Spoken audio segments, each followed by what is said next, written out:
First, let's give a great big welcome to our first presenter. He's an astrobiologist. You're going to learn all about that. Please put your hands together for Graham Loud. Graham Loud.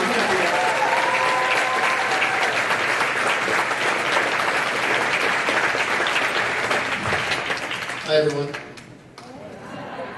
I am Graham, and I am an astrobiologist. That means that I'm interested in alien life and whether or not we'll ever find aliens out there. And not like that weird guy from the History Channel with the big hair. You know, I'm not saying it's aliens, but aliens. More like the Carl Sagan with billions and billions. That's my kind of astrobiology. We don't know if alien life is out there right now. Right now, the only example of life that we have is life right here on our planet. And so I've gotten interested these past few years in some of the weird creatures that live on Earth. From microbes and plants and fungi and all kinds of cool things, but also a lot of the weird animals that are out there. For instance, one of my favorite weird animals is the hummingbird.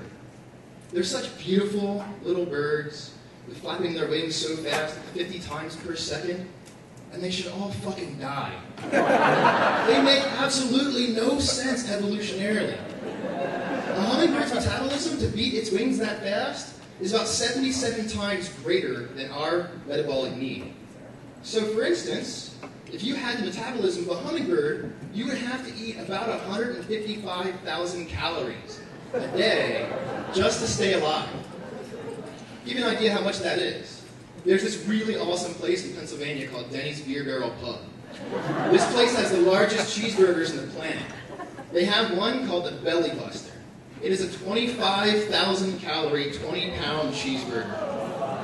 If you had the metabolism of a hummingbird, you would have to eat 6 of those 25,000 calorie cheeseburgers every day just to stay alive.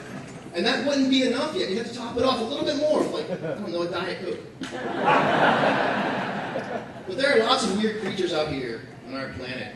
For instance, there's one that has a great name, the blobfish. This is a fish that lives about a mile down off the coast of Tasmania in Australia in a very high-pressure environment where it's cold and dark. And in that environment, it's great. It's adapted to that environment. It's evolved to live there. But we humans are assholes. We bring it up out of its environment, up to the surface, and then its body goes, and kind of falls apart like a big gelatinous mass, like someone who plays games too much on their computer. And it's not fair. Like, we call them ugly. In 2013, an internet survey said that they are the ugliest creature on the planet. And it's just not fair. That's like if I took your body down to their environment and watched your body get squished and ripped apart and freeze in the cold water, and then said, oh yeah, you're ugly. But humans don't live in that environment. We're not adapted to that environment. And there are also all kinds of awesome organisms that live in the bottom of the ocean. One of my other favorites is the anglerfish. That's the one that has a giant mouth and that big thing hanging off that kind of looks like a dangling participle.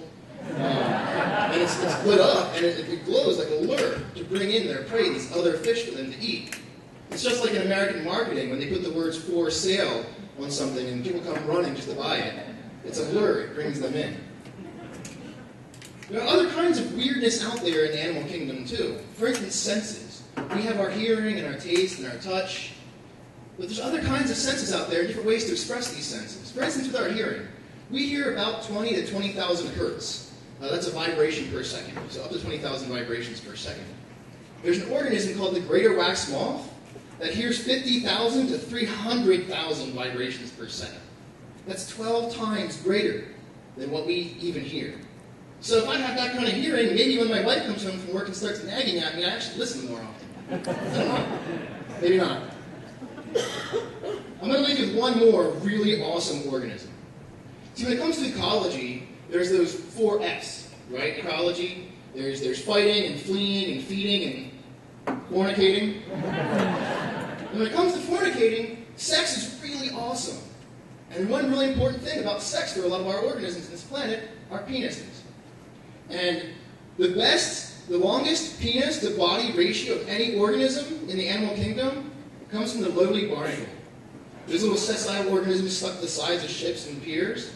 Their penises can be up to 9 times longer than their bodies.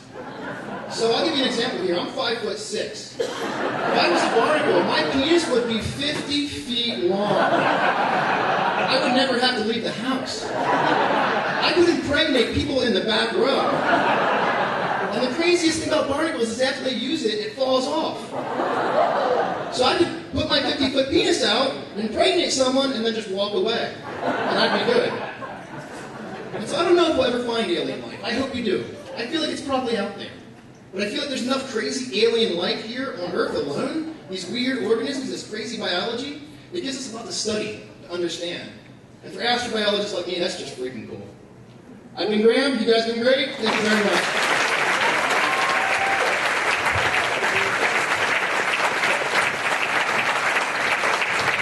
Keep it going for Graham.